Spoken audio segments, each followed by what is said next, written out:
देख रहे हैं जिन न्यूज और मैं हूं आपके साथ शारदा झा। आप सभी दर्शकों का स्वागत है। आप सभी दर्शकों से अपील कि कोरोना संक्रमण से खुद को बचाकर रखें, सतर्क व सुरक्षित रहे, मास्क व हैंड सैनिटाइजर को अपने व्यवहार में शामिल करें, नियमित अंतरालों पर साबुन पानी से अच्छे से हाथ धोते रहे।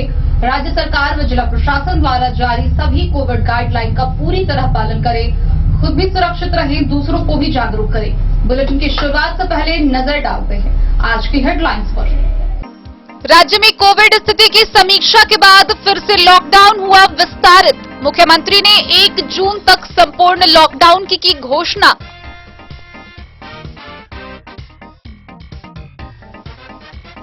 बाबूबरी के जगन्नाथपुर गांव में सबको मुखाग्नि देने के लिए आपस में भिड़े 2 गुट। बेनीपट्टी की पुलिस ने हालांकि बेनीपट्टी मुख्य सड़क पर भटीसेर के समीप की बड़ी कार्रवाई। स्कॉर्पियो पर ले जा रहे 1500 बोतल नेपाली शराब के साथ एक टॉय पिस्टल बरामद, एक तस्कर गिरफ्तार, मोबाइल जब्त।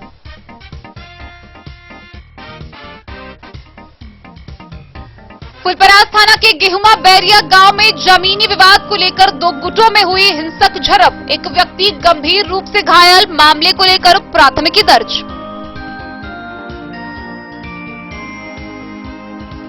कलवाही थाना की पुलिस ने हरिपुर बक्सी टोल से 90 बोतल नेपाली शराब के साथ एक शराब तस्कर को किया गिरफ्तार।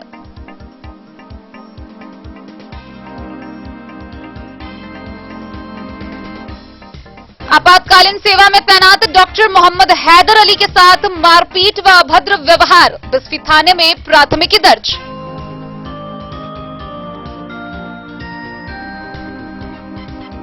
खनन विभाग के अधिकारी ने धौस नदी तट पर अवैध खनन के दौरान 8 ट्रैक्टर सहित एक आरोपी को किया गिरफ्तार। मधवापुर प्रखंड के ब्रह्मपुरी का मामला।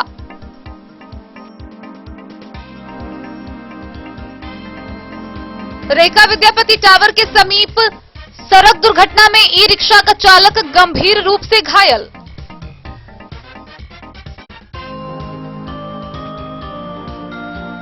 मधुबनी जिला के बाढ़ प्रभावित क्षेत्रों में 45 वर्ष से ऊपर के लोगों का शुरू हुआ टीकाकरण। कोरोना के ग्राफ में आई कमी। रविवार को हुए 4000 से अधिक जांच, महज 22 व्यक्ति मिले पॉजिटिव।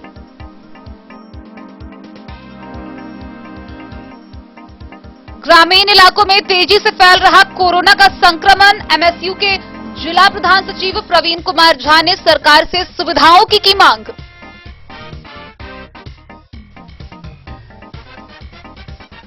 विभागीय निर्देशानुसार खजौली प्रखंड के इनरवा पंचायत में तेजी से हो रहा मास्क वितरण।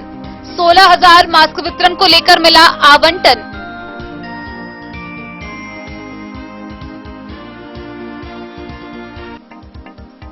जाप के संरक्षक पप्पू यादव के जेल जाने के बाद महासचिव मनोज कुमार झा ने पार्टी की तरफ से शुरू किया सरकार पर निशाना साधना।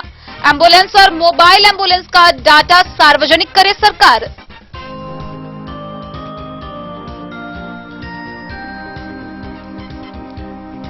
जयनगर अनुमंडल अस्पताल के समीप टीकाकरण केंद्र पर प्रशासनिक व्यवस्था नदारद, लोगों की भारी भीड़।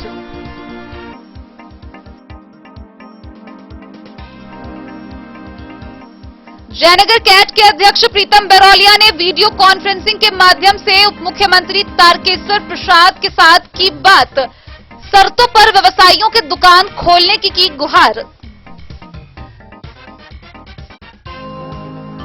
फुलपरास अनुमंडल के पंचायत वार्ड नंबर 9 में भाजपा नेता रजनीश झा के लिए श्रद्धांजलि सभा का हुआ आयोजन।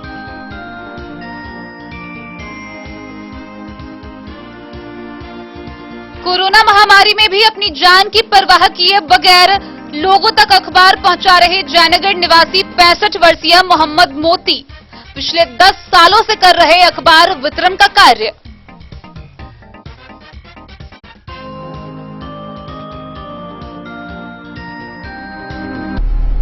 खबरें अब विस्तार से। बिहार में 25 मई तक लागू लॉकडाउन में कोविड स्थिति की समीक्षा के बाद मुख्यमंत्री ने पदाधिकारियों व सहयोगी मंत्रीगणों के साथ बैठक कर लॉकडाउन विस्तारित करने का निर्णय लिया है और इसी के साथ बिहार में 1 जून तक के लिए लॉकडाउन को विस्तारित कर दिया गया है। हालांकि कोविड गाइडलाइन में कुछ संशोधन भी किए गए हैं। आइए आपको दिखाते हैं विस्तार से ये पूरी खबर। राज्य भर में 5 मई से 3 सप्ताह के लिए संपूर्ण लॉकडाउन की घोषणा की गई थी, जिसको लेकर दोबारा मंत्रियों व पदाधिकारियों के साथ मुख्यमंत्री ने कोरोना वायरस की स्थिति की समीक्षा की।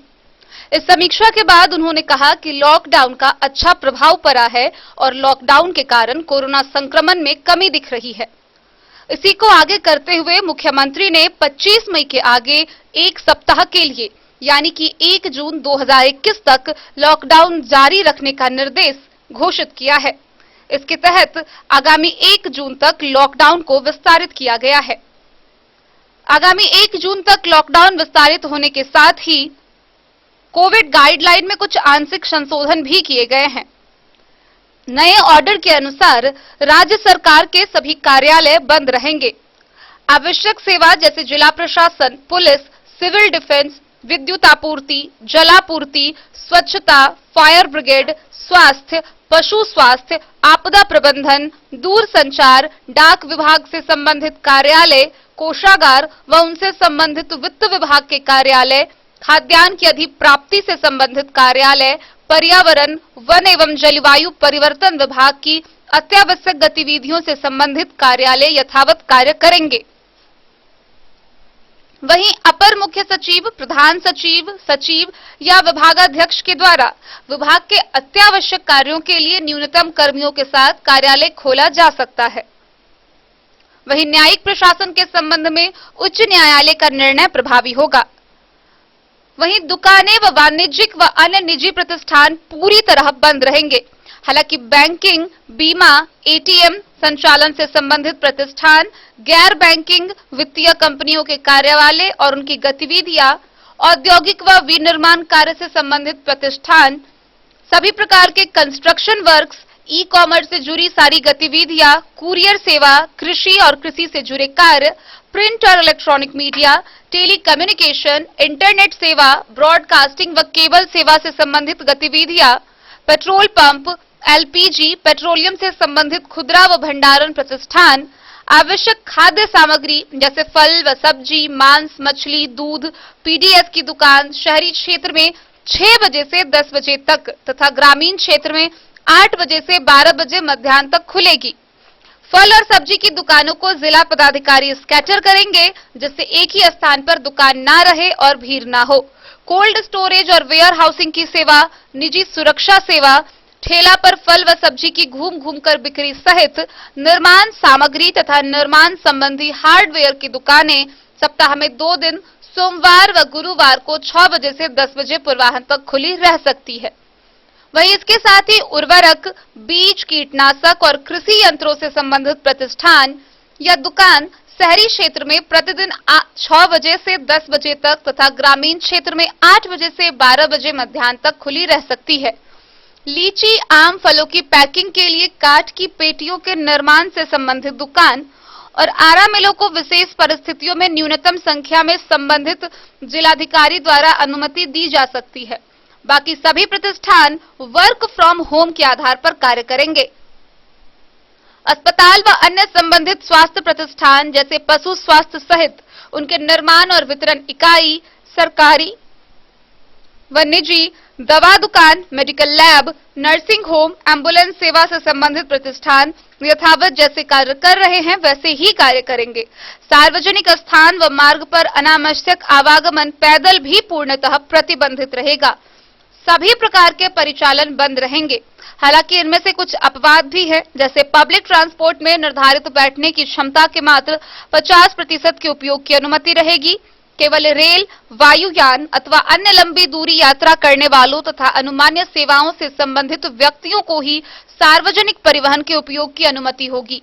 स्वास्थ्य से जुड़ी गतिविधियों में संलग्न वाहन व स्वास्थ्य परियोजनार्थ प्रयुक्त निजी वाहन, अनुमान कार्यों से संबंधित कार्यालयों के सरकारी वाहन, वन प्रबंधन में संलग्न वाहन, वैसे निजी वाहन जिन्हें जिला प्रशासन द्वारा विशेष कार्य के लिए ई पास निर्गत हैं, सभी प्रकार के मालवाहक वाहन, वैसे निजी वाहन जिनमें हवाई जहाज या ट्रेन के यात्री यात्रा कर रहे हों और उनके पास टिकट हो, कर्तव्य पर जाने के लिए सरकारी सेवक व अन्य आवश्यक अनुमान्य सेवाओं के निजी वाहन, अंतर्राज्यीय मार्गों पर अन्य राज्यों के जाने वाले निजी वाहन, स्वास्थ्य विभाग द्वारा राज्य के सभी सरकारी मेडिकल कॉलेज एवं अस्पताल तथा जिला स्तर पर एमबीबीएस डिग्रीधारी चिकित्सा पदाधिकारियों के संविदागत नियोजन के लिए आयोजित वॉक इन इंटरव्यू में शामिल होने के लिए निर्धारित तिथियों को अभ्यर्थियों को वॉक इन इंटरव्यू के आयोजन स्थल तक आने जाने की अनुमति होगी।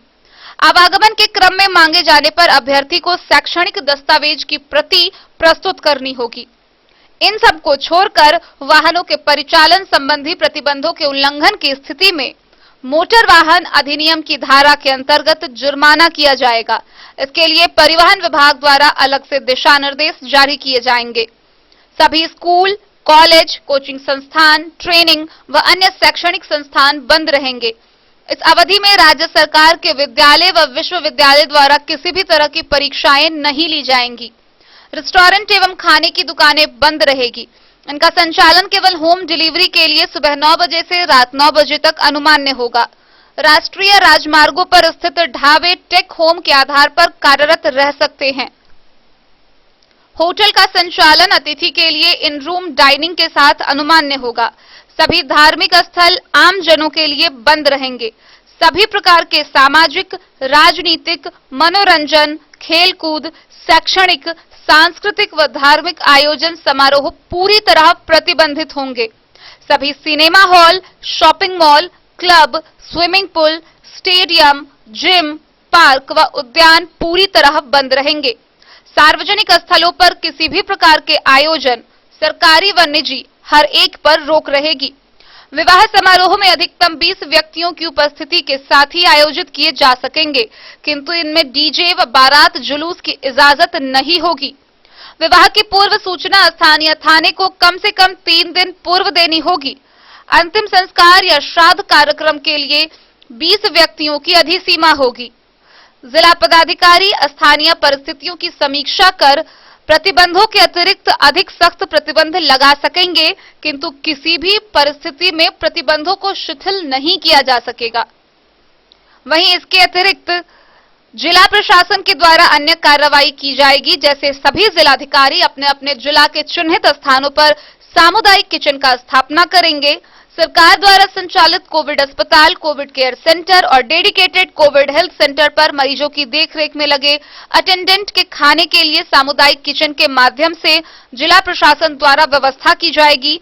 यदि कोई निजी अस्पताल चाहे वह स्वयं या किसी निजी व्यक्ति या संस्था के माध्यम से अपने अस्पताल के मरीजों को अटेंडेंट के लिए किचन की व्यवस्था कर सकता है। इसमें सामुदायिक किचन के मापदंड की तरह साफ सफाई, कोविड प्रोटोकॉल का ध्यान रखा जाएगा। रोजगार के लिए ग्रामीण क्षेत्रों में मनरेगा के अंतर्गत तथा शहरी क्षेत्रों में शहरी रोजगार योजना के अंतर्गत किए जाने वाले कार्य अनुमान्य होंगे। सभी राशन कार्ड धारकों को मई माह में राशन की प्राप्ति के लिए किसी राशि का भुगतान नहीं करना होगा। राशि का वहन राज्य सरकार द्वारा किया जाएगा। सभी जिला पदाधिकारी के वर्णित आदेशों के अनुपालन के लिए धारा 144 के अंतर्गत निषेधाज्ञा निर्गत की जाएगी और इन आदेशों का उल्लंघन करते हुए पाए जाने पर संबंधित के विरुद्ध आपदा प्रबंधन अधिनियम 2005 की धारा 51 से 60 व धारा 188 के प्रावधानों के अंतर्गत दंडात्मक कार्रवाई की जाएगी। Bureau report, Madhubani.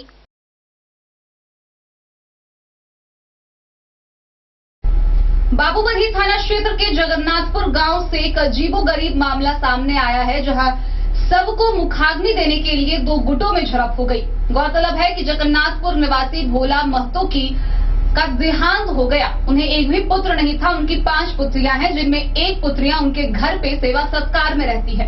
उनके देहांत के बाद उनकी पुत्री का कहना था कि जगन्नाथ महतो चाहते थे कि उनका नाती उन्हें मुखाग्नि दे, लेकिन पट्टीदार के लोग कह रहे थे कि उनके गांव में अब तक कभी ऐसा नहीं हुआ है, इसलिए वह मुखाग्नि नहीं देगा। हालांकि बात पुलिस तक पहुंची। पुलिस प्रशासन के सहयोग से आखिरकार उनके नाती अभिमन्यु ने उन्हें मुखाग्नि दी और फिर जाकर मामले को शांत कराया गया। में आया है, जहां शव को जलाने के लिए 2 पक्ष आपस में भिड़ गए। सूचना के अनुसार थाना क्षेत्र के जगन्नाथपुर गांव में रविवार को मुखाग्नि देने के लिए 2 पक्ष आपस में झगड़ पड़े। स्थिति गंभीर होते देख इस बात की जानकारी पुलिस को दी गई। पुलिस त्वरित कार्रवाई करते हुए दलबल के साथ घटनास्थल पर पहुंचकर मामले शांत कर शव का अंतिम संस्कार करवाई। गौरतलब है कि जगन्नाथपुर गांव के 82 वर्षीय भोला महतो का देहांत रविवार की सुबह 8 बजे हो गया। उनका एक भी पुत्र नहीं था, सिर्फ 5 पुत्रियां थी, जिनमें से एक पुत्री को सेवा सत्कार के लिए अपने यहां रखा था। उनकी पुत्री का कहना था कि मृतक की आखिरी इच्छा थी कि उसका नाती उन्हें मुखाग्नि दे, लेकिन उनके पट्टीदार का कहना था कि वह लोगों के गांव में यह रिवाज है कि मृतक के पुत्र नहीं रहने पर उनका मुखाग्नि उनका पट्टीदार ही देता है, और इसी बात को लेकर दोनों पक्ष में तू-तू मैं-मैं हो गया और यह बहस कुछ ही देर में हिंसा में बदल गया। हालांकि आखिरी में मृतक के नाती के अभिमन्यु के द्वारा ही मुखाग्नि दी गई। थानाध्यक्ष रामासीस कामती ने बताया कि मामले को शांत व सुलझाकर शव का अंतिम संस्कार करा दिया गया।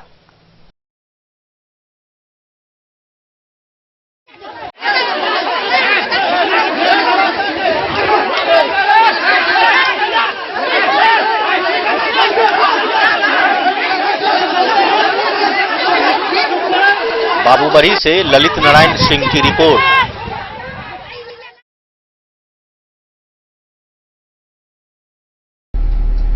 शराब तस्करी मामले में बेनीपट्टी थाना पुलिस ने एक बड़ी कार्रवाई की है, जहां बेनीपट्टी हरलाखी मुख्य सड़क से बेनीपट्टी थाना की पुलिस ने भट्टीसेर के समीप कार्रवाई करते हुए दिल्ली नंबर के एक स्कॉर्पियो पर ले जा रहे 1500 बोतल नेपाली शराब को बरामद किया है। इस मामले में एक टॉय पिस्टल भी बरामद हुई है, साथ ही एक मोबाइल भी जब्त किया गया है। मौके पर 2 तस्कर थे, जिनमें एक फरार हो गया, वहीं दूसरे को पुलिस ने गिरफ्तार कर लिया है। सड़क पर भट्टीसेर के समीप दिल्ली नंबर की एक स्कॉर्पियो पर ले जा रहे 15 बोतल नेपाली शराब बरामद की है। इस दौरान एक तस्कर को भी पुलिस ने धर दबोचा, जबकि दूसरी गाड़ी पर उतरकर भागने में सफल रहा। पुलिस ने तलाशी के क्रम में पकड़े गए तस्कर के पास से एक ऑटो पिस्टल भी बरामद की, जिसको चलाने पर आग की लौ निकलती है। साथ ही रेडमी कंपनी का एक मोबाइल भी जब्त किया है। पकड़े गए तस्कर की पहचान हरलाखी थाना के सोठगांव निवासी अल्ताफ के रूप में की गई है। मिली जानकारी के अनुसार बेनीपट्टी के एसएचओ को गुप्त सूचना मिली कि हरलाखी उमगांव से बेनीपट्टी रोड से शराब का खेप ले जाया जा रहा है। सूचना मिलते ही एसएचओ ने खुद के नेतृत्व में थाना के एसआई बीएन मंडल व एएसआई संजीत कुमार के साथ दलबल को लेकर बेनीपट्टी उमगांव रोड में मंदिर के समीप पहुंचे और वाहन जांच शुरू कर दी। इसी क्रम में उमगांव की ओर से तेज रफ्तार से दिल्ली के नंबर लिखा स्कॉर्पियो आया, जिसे रोकने पर एक तस्कर उतरकर भाग निकला। हालांकि दूसरे को धर दबोचा गया और उसके बाद वाहन की तलाशी ली गई। तलाशी के दौरान बोरे में कार्टून में रखा 50 कार्टन सोफी नाम का नेपाली शराब बरामद हुआ। शराब की सभी बोतल 300 ml की थी और कुल शराब 450 लीटर बरामद हुई। इसके बाद तस्कर की तलाशी ली गई तो उसके पास से पिस्टल और मोबाइल बरामद हुआ। पुलिस ने स्कॉर्पियो सहित तस्कर और शराब को बेनीपट्टी थाने ले आई।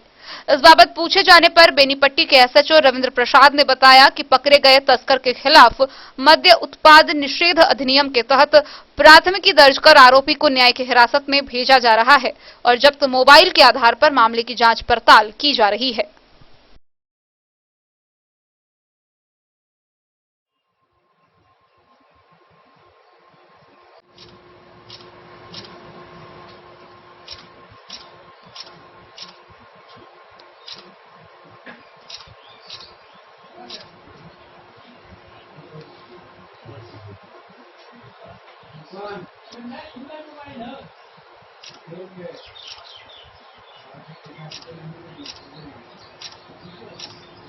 चलो ऐसा है कि सुबह में वो सूचना मिली कि हरलाखी की तरफ से और तिब्रौन की तरफ से एक स्कॉर्पियो गाड़ी में शराब भर करके कुछ व्यक्ति आ रहे हैं। इस सूचना पर मैं एसआई बीएन मंडल और एएसआई संजीत कुमार के साथ भट्टी से पहुंचा। तभी उधर से एक गाड़ी स्कॉर्पियो गाड़ी आई, जिसको रोका गया, जिसमें से एक आदमी निकल के भागने का प्रयास किया, जिसको पकड़ लिया गया, जिसका नाम अल्ताफ है, जो सोठगांव हरलाखी का है। और गाड़ी में 50 कार्टून देसी शराब, नेपाली देसी शराब बरामद हुआ, जो 450 लीटर और एक पिस्टल जो देखने में पिस्टल लगता है, लेकिन टॉय पिस्टल है और जिसमें से आग निकलता है, और एक मोबाइल बरामद हुआ। बेनीपट्टी से विनोद कुमार की रिपोर्ट।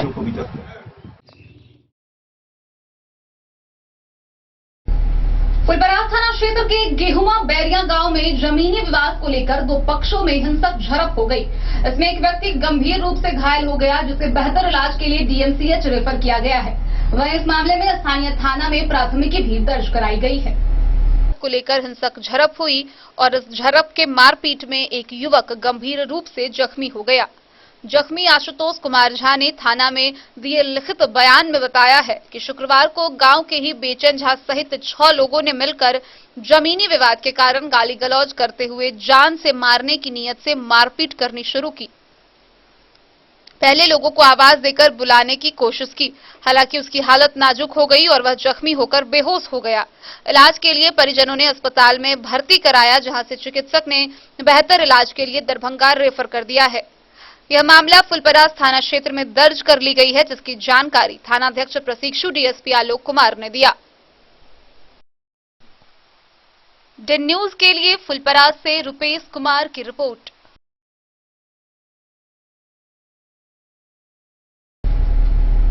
कलवाही थाना की पुलिस ने गांव हरिपुर बक्सी टोल के समीप 90 बोतल शराब के साथ एक तस्कर को गिरफ्तार किया है। साथ ही एक मोटरसाइकिल भी जब्त की है। पुलिस ने यह कार्रवाई गुप्त सूचना के आधार पर की, जहां गिरफ्तार किए गए तस्कर की पहचान कर ली गई है। उसे आगे की कार्रवाई के लिए न्यायिक हिरासत में भेज दिया गया है। आधार पर 90 बोतल नेपाली देशी शराब के साथ एक बाइक व एक शराब तस्कर गिरफ्तार किया गया। कलवाही के थानाध्यक्ष राजकुमार मंडल ने बताया कि गुप्त सूचना मिली थी कि बाइक पर शराब लेकर हरिपुर बक्सी टोल गांव की ओर से शराब तस्कर जाने वाला है। कलवाही के थानाध्यक्ष ने दिवागस्ती कर रहे सहायक अवर निरीक्षक रविशेखर तुलित के साथ पुलिस बल को गांव बक्सी टोल पहुंचने को कहा। कलवाही पुलिस जब गांव बक्सी टोल पहुंची तो देखा कि एक बाइक पर एक युवक प्लास्टिक के बोरे में कुछ सामान लेकर जा रहा है।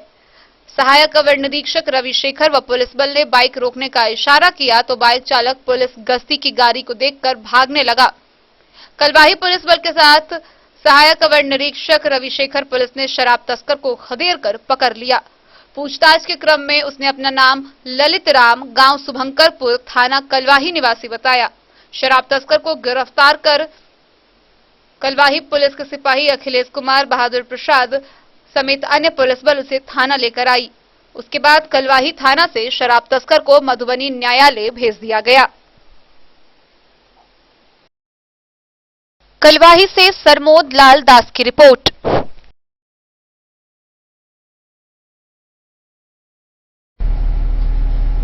बिस्फी प्रखंड स्थित प्राथमिक स्वास्थ्य उपकेंद्र में डॉक्टर के साथ गाली गलौज करने व उनके साथ मारपीट करने का मामला सामने आया है, जहां बिस्फी पीएचसी में आपातकालीन ड्यूटी में लगे डॉक्टर मोहम्मद हैदर अली के साथ कुछ लोगों ने मारपीट की।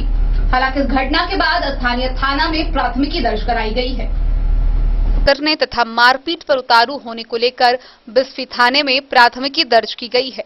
दर्ज प्राथमिकी के अनुसार आपातकालीन सेवा में तैनात डॉक्टर मोहम्मद हैदर अली के साथ ग्राम छछुआ के मोहम्मद सलाउद्दीन उर्फ चांद, अन्य 5-6 व्यक्तियों के साथ प्रभारी चिकित्सा पदाधिकारी सामुदायिक स्वास्थ्य केंद्र बिस्फी के कार्यालय पहुंच गाली गलौज करना शुरू किया।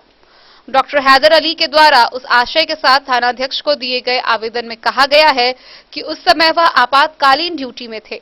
गाली गलौज करने से मना करने पर सलाउद्दीन व उनके साथ अन्य 5-6 लोग जान से मारने की धमकी देते हुए हाथापाई भी करनी शुरू कर दी और उनके साथ मारपीट भी की। साथ ही उनके जेब में रखे 5000 रुपए, उनके हाथों की घड़ी तक छीन ली और ईंट पत्थर बरसाना शुरू किया। किसी तरीके से उन्होंने अपनी जान बचाई। उन्होंने कहा कि वह सभी कोविड का उल्लंघन करते हुए कार्य में बाधा भी पहुंचाए हैं। थानाध्यक्ष संजय कुमार ने बताया कि दिए गए आवेदन के आधार पर प्राथमिकी दर्ज कर ली गई है। आगे की कार्रवाई की जा रही है। बिस्फी से सत्यनारायण यादव की रिपोर्ट।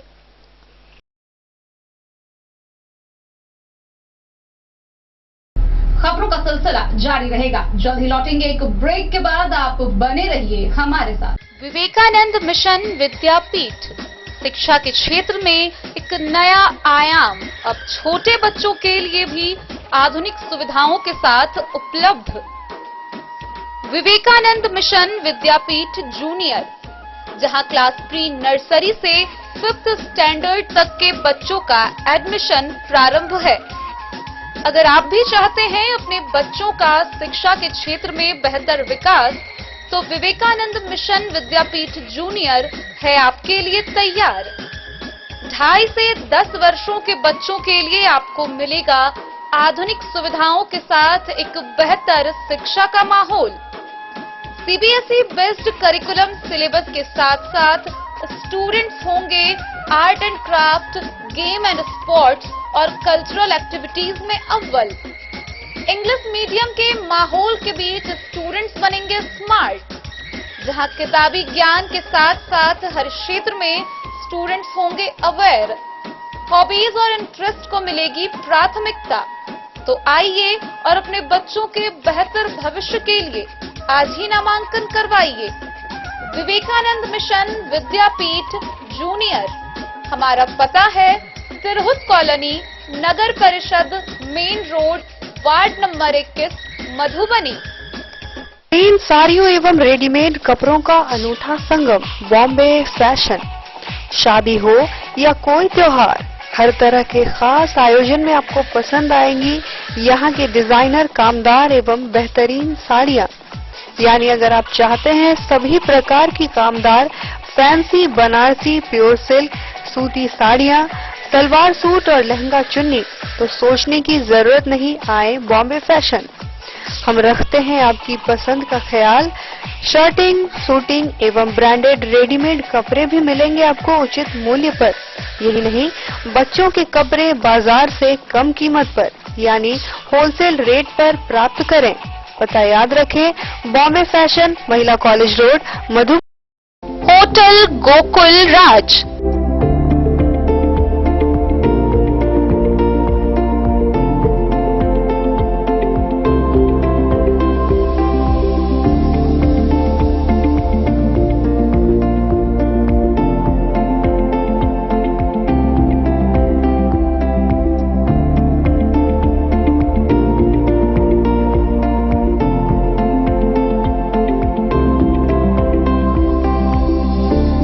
शहर के भीड़ भाड़ से दूर, शांति और सुकून से भरे वातावरण में मधुबनी शहर के लहरियागंज वार्ड नंबर 1 में पूरे मिथिलांचल क्षेत्र का सबसे भव्य होटल, होटल गोकुल राज। 4 मंजिला इमारत की इस होटल में है 4 बड़े बड़े बैंकेट हॉल, रिंग सेरेमनी, शादी, मीटिंग या पार्टी, हर एक आयोजन के लिए अलग से हॉल की व्यवस्था। रेस्टोरेंट की व्यवस्था, जहां एक से बढ़कर एक लजीज व्यंजनों का मिलेगा संगम, और रहने का उचित प्रबंध। Suite room, AC room, non AC room से सुसज्जित होटल, जहां लिफ्ट की भी है व्यवस्था। पार्किंग का पूरा इंतजाम। तो आइए और जिंदगी में खुशियों से भरी यादें शामिल करिए। होटल गोकुल राज मधुबनी में आप लोगों का स्वागत है। होटल गोकुल राज, लहरियागंज वार्ड नंबर 1, मधुबनी। कारक कलर्स, मेसर्स विश्वनाथ कारक, लोहापट्टी, मधुबनी। यहाँ उपलब्ध है Sakarni wall guard, white cement, polymer base wall putty. दीवारों और प्लास्टर को पकड़ी जकड़ के सकरनी प्लास्टर बॉन्ड, अद्वितीय उत्पाद जिसे जर्मन टेक्नोलॉजी के सहायता से किया गया है तैयार। किसी प्रकार के हैकिंग की आवश्यकता नहीं। सतह के साथ डुअल बॉन्डिंग, ज्यादा कवरेज, प्रयोग के बाद रंगीन होने के कारण प्रयोग किए हुए सतह का पता चलता है। पानी और नमी को रोकने की क्षमता रखता है। समय कम लगता है, यानी पैसे की बचत। कंस्ट्रक्शन स्ट्रक्चर को कोई नुकसान नहीं। सामान्य तापमान में 9 महीने तक बंद पैकिंग में ठीक रहता है। 5, 10 और 20 किलो पैकिंग में उपलब्ध। Sakarni wall guard, white cement, polymer base wall putty, Karak colours, messrs Vishwanath Karak, Lohapatti, Madhubani. Jewellery house Swarnashri, सोने की शुद्धता मापने वाला यंत्र कैरेटोमीटर यहाँ उपलब्ध है, क्योंकि सोने की शुद्धता और आपके विश्वास के साथ कोई समझौता नहीं। रत्न, सोना व चांदी के हर तरह के आभूषणों के लिए एक बार अवश्य आएं। लाइट वेट व बेहतरीन कारीगरी वाले गहनों का अनूठा संगम। आपका भरोसा ही है हमारी पूंजी। बिना किसी मिलावट व पूरी शुद्धता के साथ हॉलमार्क गहने आपको देना हमारा परम कर्तव्य। तो देर किस बात की, अपने मनपसंद गहनों की खरीदारी के लिए आज ही आए। पता याद रखें, ज्वेलरी हाउस स्वर्ण श्री, बड़ा बाजार, मधुबनी।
अमरनाथ प्रसाद ज्वेलर्स 916 हॉलमार्क ब्रांडेड गोल्ड एवं डायमंड ज्वेलरी शोरूम, गांधी चौक, राजनगर बाजार।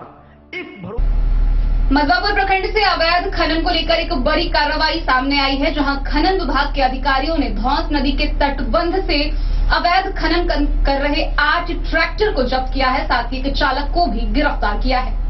तट पर अवैध खनन के दौरान 8 ट्रैक्टर सहित एक आरोपी को गिरफ्तार किया है, जबकि जेसीबी मशीन लेकर उसका ड्राइवर और सभी 8 ट्रैक्टर का ड्राइवर मौके से फरार हो गया। यह कार्रवाई खनन निरीक्षक संजय कुमार ने मधवापुर पुलिस के सहयोग से की। उसने सभी फरार ड्राइवर व जेसीबी मालिक के खिलाफ एफआईआर दर्ज कराई है। वहीं दूसरी ओर क्षेत्रवासियों ने विभाग की इस पहल की सराहना करते हुए एक बड़ा सवाल खड़ा किया है। लोगों ने कहा है कि अवैध खनन का यह पहला मामला नहीं है, लेकिन पिछले कई सालों से इस दौरान इस दिशा में बड़ी कार्रवाई का यह पहला मामला है। लोगों ने कहा है कि 1 साल से मधवापुर, ब्रह्मपुरी, बलवा, साहरघाट, भौगाछी और विसनपुर समेत अनेक जगहों से व्यापक स्तर पर धौंस नदी से मिट्टी का अवैध खनन हुआ। साहरघाट धौंस नदी पुल के नीचे हाल के दिनों में रात को जेसीबी चलाकर कई महीनों तक रोज हजारों टेलर मिट्टी बेच डाली गई। डेन न्यूज ने प्रमुखता से इस विषय को कई बार प्रसारित किया, फिर भी खनन विभाग की नींद नहीं खुली। आखिर इससे पहले के मामले में भी इतनी त्वरिता से छापेमारी क्यों नहीं की गई, इसकी भी जांच करने की मांग लोगों ने सरकार से की है। हालांकि इस बाबत थाना अध्यक्ष गया सिंह ने बताया कि गिरफ्तार बिहारी के उमेश कुमार सिंह को न्याय की हिरासत में भेज दिया गया है। मधवापुर से शत्रुमर्दन कुमार की रिपोर्ट।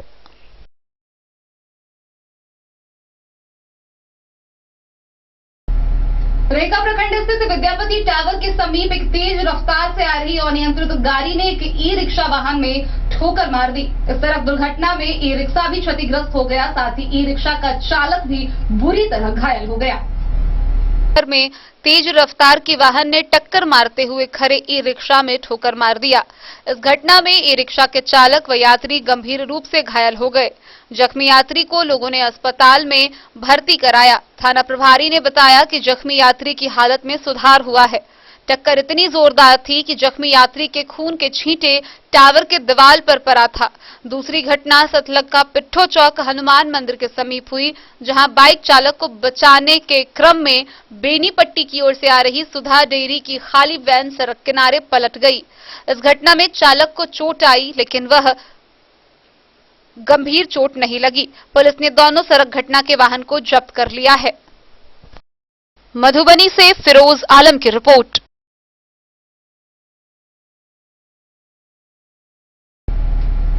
कोरोना संक्रमण के चेन को तोड़ने के लिए मधुबनी जिला में टीकाकरण अभियान जोर शोर से चल रहा है।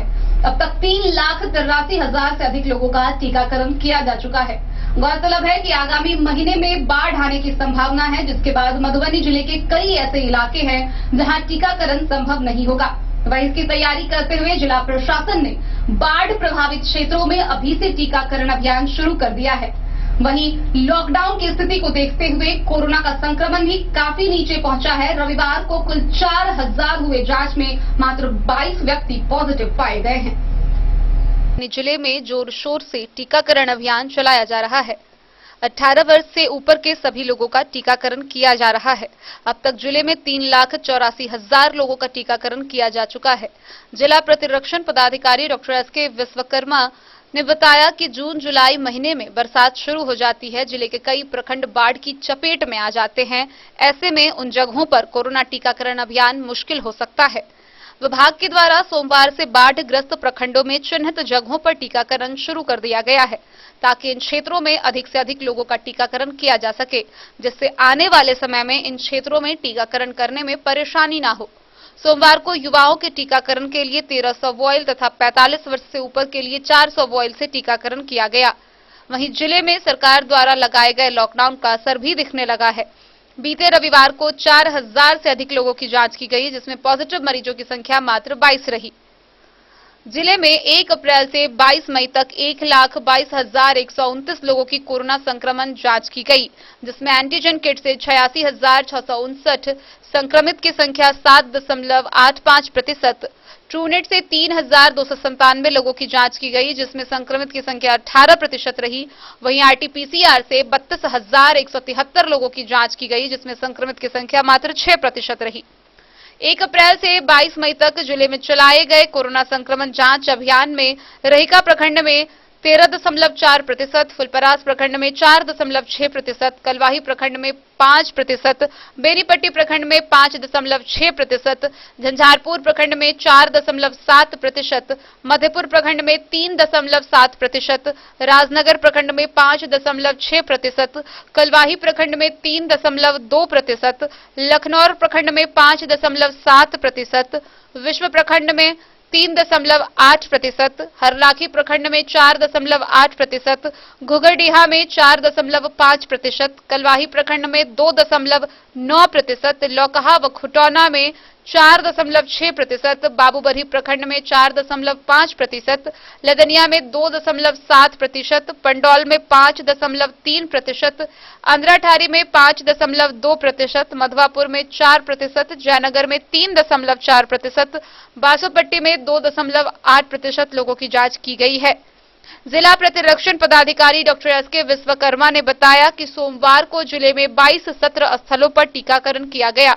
वहीं जिले में अब तक 3,84,337 लोगों का वैक्सीनेशन किया जा चुका है, जिसमें 16,227 हेल्थ केयर वर्कर को प्रथम डोज, 12,288 हेल्थ केयर वर्कर को सेकेंड डोज, 10,392 फ्रंटलाइन वर्कर को प्रथम डोज, 5,227 फ्रंटलाइन वर्कर को सेकेंड डोज, 1,47,433 लोग जो 60 वर्ष से ऊपर के हैं उन्हें प्रथम डोज, 42,229 को सेकेंड डोज तथा 45 से 59 वर्ष के 80,618 लोगों को प्रथम डोज व 20,226 लोगों को सेकेंड डोज दिया जा चुका है। वहीं 49,701 युवाओं का टीकाकरण किया जा चुका है। वहीं इसके साथ ही उन्होंने कोविड मानकों के पालन करने की भी अपील की। उन्होंने कहा कि संक्रमण से दूर रहे, मास्क का अनिवार्य रूप से उपयोग करें, शारीरिक दूरी का हमेशा पालन करें, साफ सफाई का विशेष ख्याल रखें, भीड़ भाड़ वाले जगहों से परहेज करें, बाहरी और बासी खाना से बिल्कुल दूर रहें, गर्म व ताजा खाना का सेवन करें।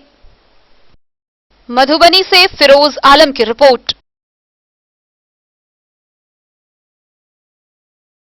शहरों की अपेक्षा कोरोना का संक्रमण गांव के इलाकों में ज्यादा तेजी से फैल रहा है और गांव में शहरों की अपेक्षा स्वास्थ्य सुविधाएं भी कम है। पीएचसी है भी तो ढंग से कार्यरत नहीं है, वहीं मेडिकल स्टाफ की भी कमी से लोग जूझ रहे हैं। वहीं इसको लेकर एमएसयू के दरभंगा जिला प्रधान सचिव प्रवीण कुमार झा ने सरकार से स्वास्थ्य सुविधा मुहैया कराने की मांग की है। साथ ही उन्होंने ग्रामीण जनता से भी अपील की है कि वह अपनी आवाज इस दिशा में उठाएं। कुमार झा ने बताया कि वैश्विक महामारी कोरोना का संक्रमण गांवों में तेजी से फैल रहा है। प्रतिदिन नए मरीज मिलने से गांव के लोग दहशत में हैं। गांव के अधिकांश घरों के सदस्य सर्दी, खांसी व बुखार से पीड़ित हैं। बीमार लोग नजदीक में चिकित्सा सुविधा उपलब्ध नहीं होने के कारण गांव के झोला छाप चिकित्सक पर निर्भर हैं। हालत बिगड़ने पर इलाज के लिए बाहर जाना पड़ता है। इस भीषण परिस्थिति में भी कई क्षेत्रों के कई पीएचसी, एपीएचसी बंद पड़े हैं। उन्होंने कहा कि यह वक्त सरकारों की तरह चैन से बैठने का नहीं है। गांव के अस्पताल बंद हैं और लोग बिना इलाज के मर रहे हैं। ये वक्त भिड़ने का है, एकजुट होकर जागरूक होने का है। यही वक्त है कि बंद पड़े अस्पतालों को लड़कर चालू करवाया जाए और नवनिर्मित अस्पतालों में डॉक्टरों की भर्ती के लिए आवाज उठाया जाए। उन्होंने कहा कि पीएचसी, एपीएचसी, वेलनेस सेंटर ग्रामीण स्तर पर पूर्ण सक्रियता से काम करेंगे अगर लोग एकजुट होकर आवाज उठाएं। वहीं एमएसयू के संगठन प्रभारी सौरभ कुमार सिंह ने कहा कि गांव में संक्रमण फैल चुका है, लोग मर रहे हैं। न पूरी तरह जांच हो पा रही है, न दवाई मिल पा रही है और न ही इलाज हो पा रहा है। सब कुछ भगवान भरोसे छोड़ दिया गया है।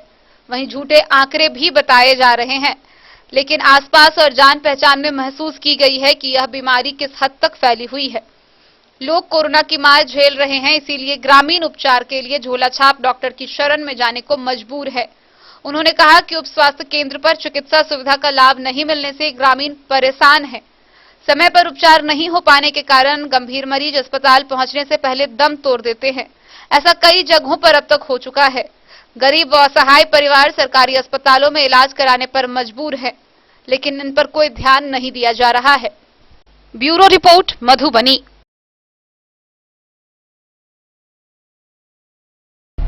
जिला प्रशासन के विभागीय निर्देशानुसार जिले भर के सभी प्रखंडों में मुखिया के द्वारा मास्क का वितरण किया जाना है। इसी क्रम में खजौली प्रखंड के इनरवा पंचायत में मुखिया के द्वारा जोर शोर से मास्क वितरण का कार्य किया जा रहा है। अब तक 16,000 मास्क का वितरण किया जा चुका है। रानी देवी के नेतृत्व में रविवार को मास्क वितरण कार्य तेजी से किया गया। विभागीय निर्देश के अनुसार प्रत्येक परिवार को गुणवत्तापूर्ण 6 मास्क उपलब्ध कराया जा रहा है। मुखिया रानी देवी ने कहा कि बीडीओ मनीष कुमार के द्वारा पूरे पंचायत में 16,000 मास्क वितरण करने का आवंटन दिया गया है, जिसमें प्रखंड स्तरीय जीविका समूह या खादी ग्रामोद्योग से मास्क खरीद करने का आदेश निर्गत किया गया है। मुखिया ने कहा कि वार्ड 1 से 8 तक के सभी परिवारों में 6 मास्क का वितरण किया गया है। शेष परिवारों में तेजी से वितरण किया जा रहा है। मौके पर पंचायत के मुखिया रानी देवी, पंचायत सचिव रामलोचन पासवान, आवास सहायक अभिषेक कुमार, कृषि सलाहकार शैलेंद्र कुमार यादव, विकास मित्र भरत मुखिया, प्रतिनिधि राजेंद्र प्रसाद सहित कई लोग शामिल थे।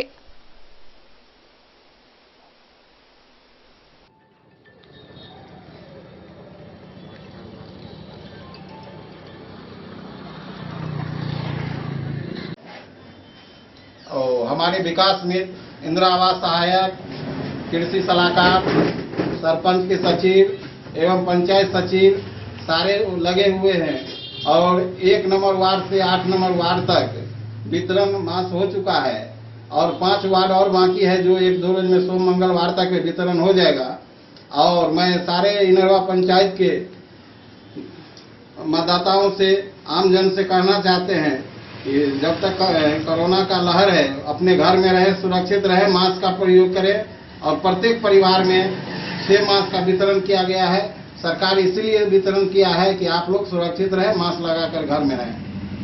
उसके बाद इधर उधर न घूमे, उससे कोरोना मान लीजिए वायरस है जो नाक और मुंह में ही जाता है और उसके द्वारा जो है फेफड़ा खराब कर दिया जाता है। इसलिए मैं अनुरोध करता हूं सारे मतदाताओं से, सारे आम जनता से, भाइयों और बहनों से कि अपने घर में रहें, सुरक्षित रहें। कोई ऐसा जरूरत हो दवा का या कुछ हॉस्पिटल का काम हो तभी घर से निकले और मास्क का प्रयोग करें। मैं मुखिया खजौली से सुधांशु ठाकुर की रिपोर्ट। इनरवा पंचायत। खबरों का सिलसिला जारी रहेगा। जल्द ही लौटेंगे एक ब्रेक के बाद। आप बने रहिए हमारे साथ। Shakuntala sales DG World. Shakuntala sales DG World, यहाँ आपको मिलेगा हर तरह का इलेक्ट्रॉनिक होम अप्लायंसेज। जी हाँ, घर के जरूरत और ऐशो आराम के सभी इलेक्ट्रॉनिक उपकरण यहाँ उपलब्ध हैं। उचित मूल्य के साथ विभिन्न कंपनियों के सामानों के लिए डीजी वर्ल्ड देता है आपको विश्वसनीयता की पूरी guarantee. Whirlpool, Godrej, LG, Samsung, Sansui, Videocon सहित कई और कंपनियों के सामान उचित मूल्य पर प्राप्त करें। इतना ही नहीं, AC, LED, cooler, refrigerator, washing machine, Triveni अलमीरा, चिमनी, लैपटॉप और मोबाइल के लिए आपको कहीं और जाने की जरूरत नहीं। तो आइए शकुंतला सेल्स डीजी वर्ल्ड और अपने मनपसंद सामानों की खरीदारी कर अपने घर ले आइए। पता याद रखें, Shakuntala sales, DG world, head post office road, Madhubani. यहाँ सभी इलेक्ट्रॉनिक अप्लायंसेज में 0% के इंटरेस्ट पर बजाज फाइनेंस के द्वारा ईएमआई पर खरीदारी की सुविधा उपलब्ध है। Test book presents test book pass for all government job aspirants. So चाहे आप ऑनलाइन कोर्सेज की हेल्प से अपने कॉन्सेप्ट्स क्लियर करना चाहते हैं या ऑनलाइन मॉक टेस्ट से प्रैक्टिस करना चाहते हैं, तो test book pass is for you. Test book pass offers complete preparation with 3500 plus mock tests, 100 plus online courses for over 100 plus exams. And to improve your speed, accuracy and faster learning, you will also get 500 plus tips and tricks videos, 30 plus test attempt strategy sessions, 1000 plus practice sets and quizzes, 500 plus PDF study notes. Test book pass is your full pass for complete preparation for all your exams. Till now, 37,000 plus students got selected using test book. You could be next.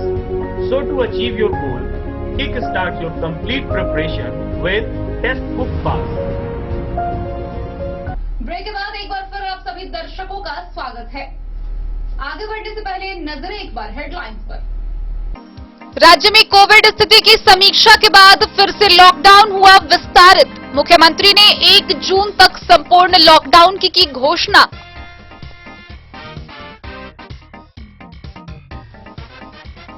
बाबूबरी के जगन्नाथपुर गांव में सबको मुखाग्नि देने के लिए आपस में भिड़े 2 गुट। बेनीपट्टी की पुलिस ने हरलाखी बेनीपट्टी मुख्य सड़क पर भट्टीसेर के समीप की बड़ी कार्रवाई। स्कॉर्पियो पर ले जा रहे 1500 बोतल नेपाली शराब के साथ एक टॉय पिस्टल बरामद, एक तस्कर गिरफ्तार, मोबाइल जब्त।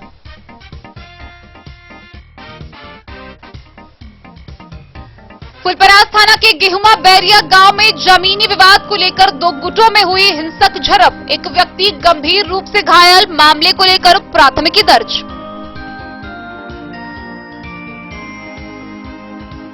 कलवाही थाना की पुलिस ने हरिपुर बक्सी टोल से 90 बोतल नेपाली शराब के साथ एक शराब तस्कर को किया गिरफ्तार।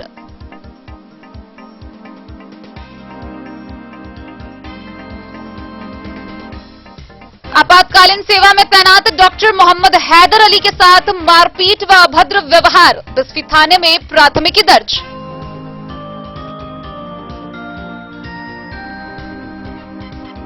खनन विभाग के अधिकारी ने धौस नदी तट पर अवैध खनन के दौरान 8 ट्रैक्टर सहित एक आरोपी को किया गिरफ्तार। मधुआपुर प्रखंड के ब्रह्मपुरी का मामला।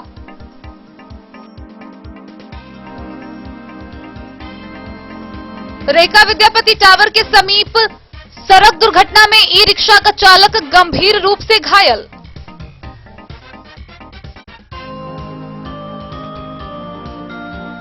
मधुबनी जिला के बाढ़ प्रभावित क्षेत्रों में 45 वर्ष से ऊपर के लोगों का शुरू हुआ टीकाकरण। कोरोना के ग्राफ में आई कमी। रविवार को हुए 4000 से अधिक जांच, महज 22 व्यक्ति मिले पॉजिटिव।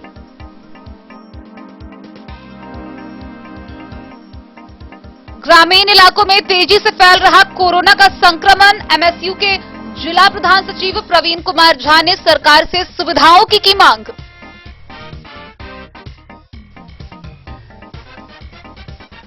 विभागीय निर्देशानुसार खजौली प्रखंड के इनरवा पंचायत में तेजी से हो रहा मास्क वितरण। 16,000 मास्क वितरण को लेकर मिला आवंटन।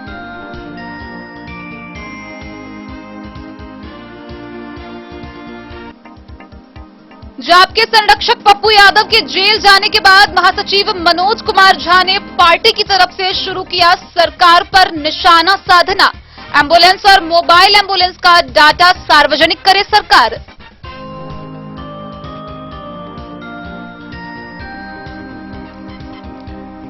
जयनगर अनुमंडल अस्पताल के समीप टीकाकरण केंद्र पर प्रशासनिक व्यवस्था नदारद, लोगों की भारी भीड़।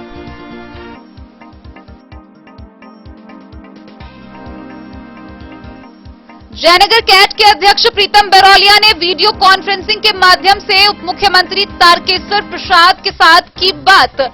शर्तों पर व्यवसायियों के दुकान खोलने की गुहार। फुलपरास अनुमंडल के पंचायत वार्ड नंबर 9 में भाजपा नेता रजनीश झा के लिए श्रद्धांजलि सभा का हुआ आयोजन।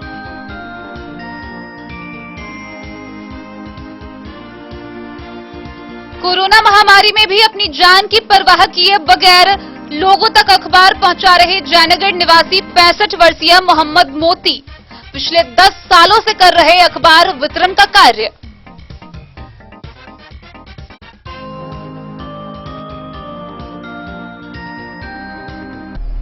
जनाधिकार पार्टी के राष्ट्रीय अध्यक्ष सह पूर्व सांसद राजेश रंजन उर्फ पप्पू यादव के जेल जाने के बाद प्रदेश महासचिव मनोज कुमार झा ने पार्टी की तरफ से सरकार पर निशाना साधना शुरू कर दिया है। उन्होंने स्वास्थ्य मंत्री मंगल पांडे को आड़े हाथों लेते हुए उनसे कई सवाल किए हैं। उनका कहना है कि स्वास्थ्य मंत्री एम्बुलेंस के आंकड़े को सार्वजनिक करने से हिचक क्यों रही है। आइए आपको दिखाते हैं विस्तार से ये पूरी खबर। जनाधिकार के महासचिव मनोज कुमार झा ने पार्टी की तरफ से सरकार पर निशाना साधना शुरू कर दिया है। लगातार जनाधिकार पार्टी के महासचिव मनोज कुमार झा पार्टी की तरफ से सरकार और बिहार के स्वास्थ्य मंत्री पर सवाल कर रहे हैं। इसी बीच उन्होंने स्वास्थ्य मंत्री मंगल पांडे से कई सवाल किए हैं। उन्होंने कहा कि स्वास्थ्य विभाग इतनी लचर व्यवस्था क्यों है। महामारी में जहां ऑक्सीजन वेंटिलेटर के लिए त्राहिमाम हो रहा है, वहीं स्वास्थ्य मंत्री वेंटिलेटर प्राइवेट हॉस्पिटल को दे रहे हैं और प्राइवेट हॉस्पिटल का उद्घाटन कर रहे हैं। आखिर इन सभी तरीकों से स्वास्थ्य मंत्री मंगल पांडे दर्शाना क्या चाहते हैं। साथ ही उन्होंने कहा कि एम्बुलेंस का आंकड़ा सार्वजनिक क्यों नहीं किया जा रहा है। मोबाइल एम्बुलेंस जो हर सदर हॉस्पिटल को दिया गया है, जिसके रखरखाव के लिए 2 लाख रुपए सरकार का खर्च होता है, आखिर वो है कहां। इसके बारे में सरकार कोई आंकड़ा क्यों नहीं जारी कर रही। वहीं ट्विटर पर लगातार स्वास्थ्य मंत्री के इस्तीफा की मांग के बावजूद स्वास्थ्य मंत्री इस्तीफा क्यों नहीं दे रहे हैं। बीमारी उस गंदगी को देखते ही कि कोविड-19 के इस विषम परिस्थिति में आप लोग बहुत दूर से आए और जो जनता की बात है उसको हम रखना चाह रहे हैं एक प्रदेश महासचिव जाप पार्टी की तरफ से। जो स्वास्थ्य व्यवस्था है अभी बिहार की, वह किसी से छिपा नहीं है और हर तरह से हर माध्यम से यह बात जनता के बीच में है और जनता बिल्कुल त्रस्त है। तो सर्वप्रथम तो हम माननीय स्वास्थ्य मंत्री मंगल पांडे जी से हम पूछना चाहेंगे कि अभी एम्बुलेंस प्रकरण का मामला थमने का नाम नहीं ले रहा, तो वो यह पहले बताएं कि एम्बुलेंस किस हॉस्पिटल में कितना है और मोबाइल एम्बुलेंस जो सरकार के द्वारा दिया जा रहा है वह कितना है और कहाँ है। एक सिंपल एम्बुलेंस जो है उस पर सरकार का हर महीना 1.5 लाख रुपया खर्च है और जो मोबाइल एम्बुलेंस है उस पर सरकार का हर महीना 2.5 लाख खर्चा है। मोबाइल एम्बुलेंस में एक डॉक्टर, एक कंपाउंडर, एक नर्स और एक 4th ग्रेड का कर्मचारी को नियुक्त किया गया है और 80 तरह की दवाइयां हैं और बहुत सारे टेस्ट हैं।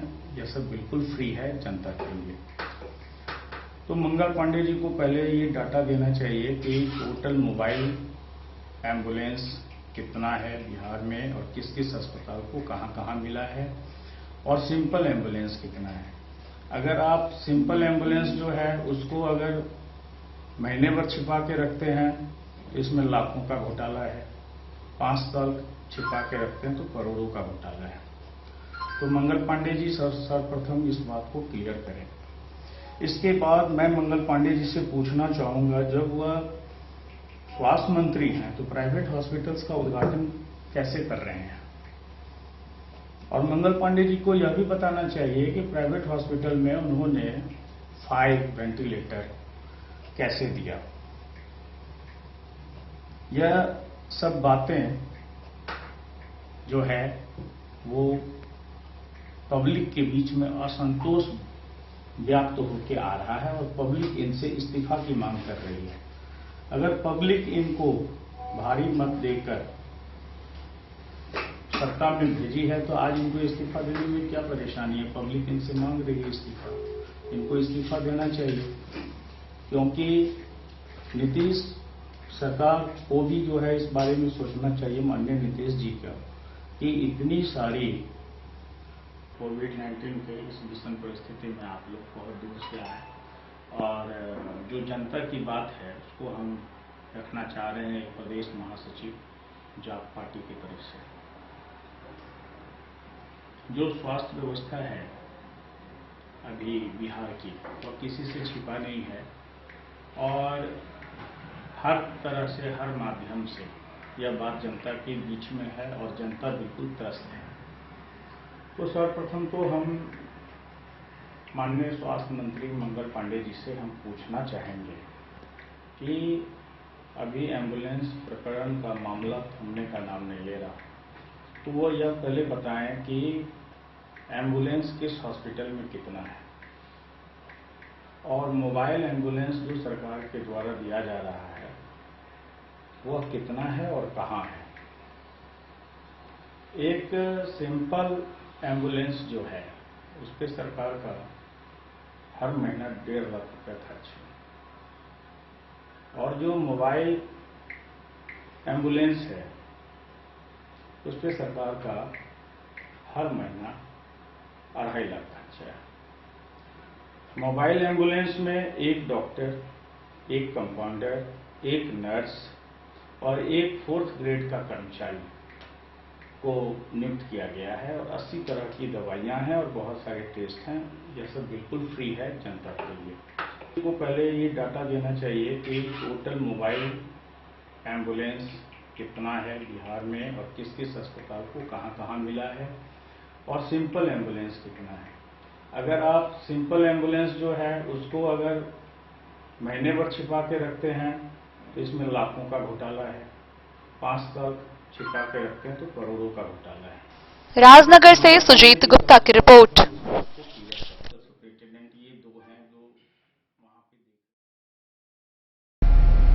एक और जहां कोरोना संक्रमण के फैलाव को रोकने के लिए सरकार के द्वारा हर रोज नई पहल सामने आ रही है, वहीं दूसरी ओर कई जगह ऐसे हैं जहां लापरवाही अभी भी बरती जा रही है। जयनगर अनुमंडल अस्पताल के समीप कोरोना टीकाकरण केंद्र पर लोगों की भीड़ बेतहाशा नजर आती है। साथ ही पुलिस और प्रशासनिक व्यवस्था भी वहां नदारद है। परेशानी में है, वहीं ऐसी भी कई जगह हैं जहां प्रशासनिक व्यवस्था नदारद है। यह घटना जयनगर अनुमंडल अस्पताल के समीप प्रखंड शिक्षा केंद्र कोविड टीका केंद्र का है, जहां प्रशासनिक व्यवस्था नदारद रहने के कारण कोविड टीका लगाने आए लोगों की भारी भीड़ देखने को मिल रही है। साथ ही वहां कोविड गाइडलाइन का भी जमकर उल्लंघन किया जा रहा है। वहीं इसको लेकर युवा नेता धर्मेंद्र भारद्वाज उर्फ बउआ झा ने प्रशासन से मांग करते हुए व्यवस्था में सुधार लाने की मांग की है। मोहम्मद अली के साथ हनुमान प्रसाद मोर की रिपोर्ट।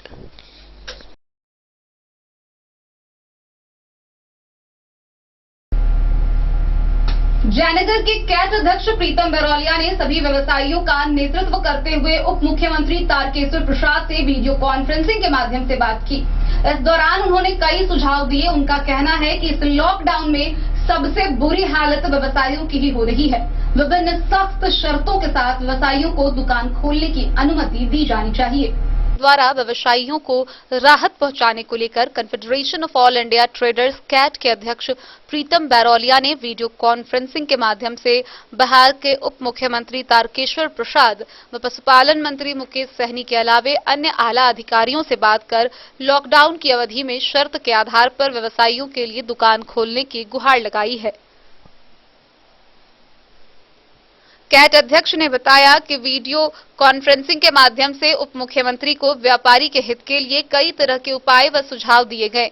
उम्मीद है कि सरकार व्यापारियों के हित में जल्द ही कोई ठोस निर्णय लेगी। उन्होंने शादी से श्राद्ध तक लोगों को कपड़े की आवश्यकता की बात बताई। उन्होंने कहा कि इन दोनों कार्यों में कपड़े और रेडीमेड की जरूरत है।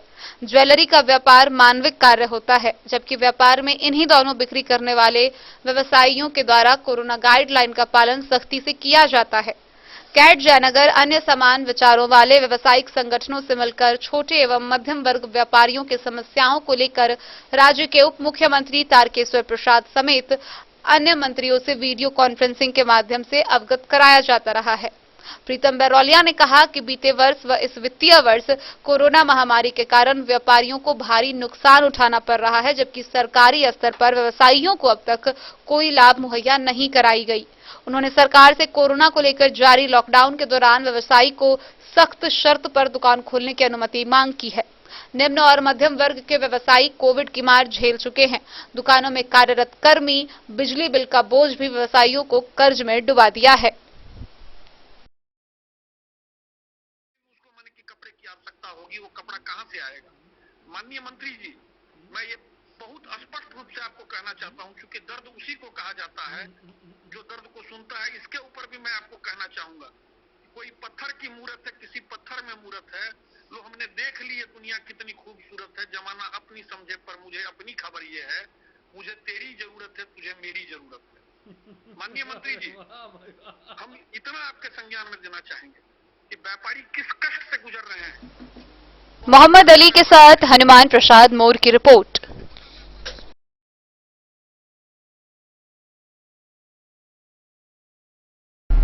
फुलपरास अनुमंडल के घुघड़ीहा नगर पंचायत के वार्ड नंबर 9 में भाजपा नेता रजनीश झा के आवास पर श्रद्धांजलि सभा का आयोजन हुआ।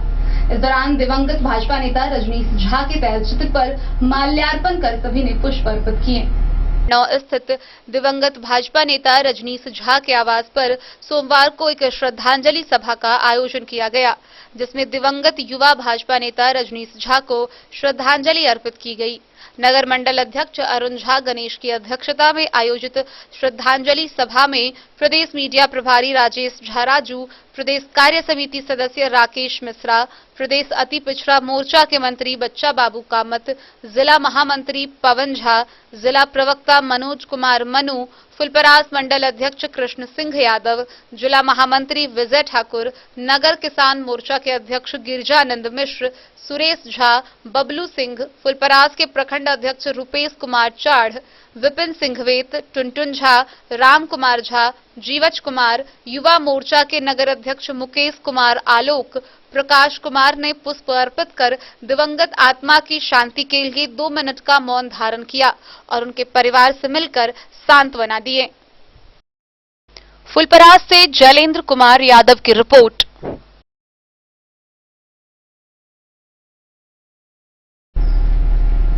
कहते हैं जिसका कोई नहीं है उसके रक्षक भगवान खुद होते हैं। ऐसा ही एक उदाहरण जयनगर में देखने को मिल रहा है, जहां जयनगर के शहरी क्षेत्र के यूनियन टोला निवासी 65 वर्षीय मोहम्मद मोती अखबार बेचकर अपना जीवन यापन कर रहे हैं। गौरतलब है कि कोरोना महामारी के इस दौर में भी विभिन्न परिस्थितियों में गर्मी, ठंड, बरसात से जूझकर भी वो अपने कार्य को अंजाम देते आ रहे हैं। आइए आपको दिखाते हैं विस्तार से इनकी पूरी कहानी। कोरोना काल में भी सीमावर्ती शहर जयनगर में अखबार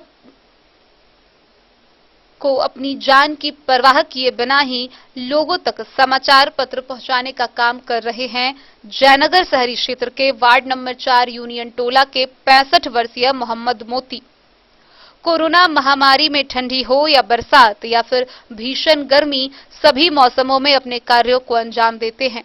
मोहम्मद मोती ने बताया कि अखबार वितरण के कार्य को बीते 10 सालों से करते आ रहे हैं, लेकिन कोरोना महामारी को लेकर बीते वर्ष व इस वर्ष सरकार के द्वारा लगाए गए लॉकडाउन के दौरान सुबह 5 बजे से ही लोगों तक अखबार वितरण का कार्य करते आ रहे हैं।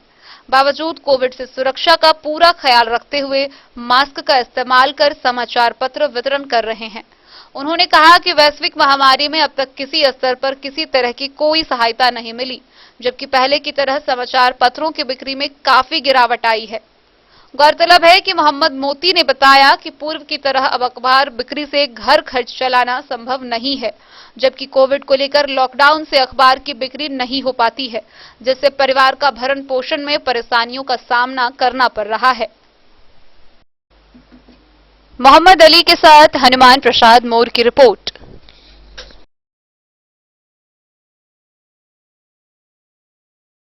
आज के इस बुलेटिन में फिलहाल इतना ही। कल फिर हाजिर होंगे नए खबरों के साथ। तब तक दीजिए पूरी टीम को इजाजत और मधुबनी की हर छोटी बड़ी खबरों के लिए देखते रहिए डेन न्यूज। नमस्कार।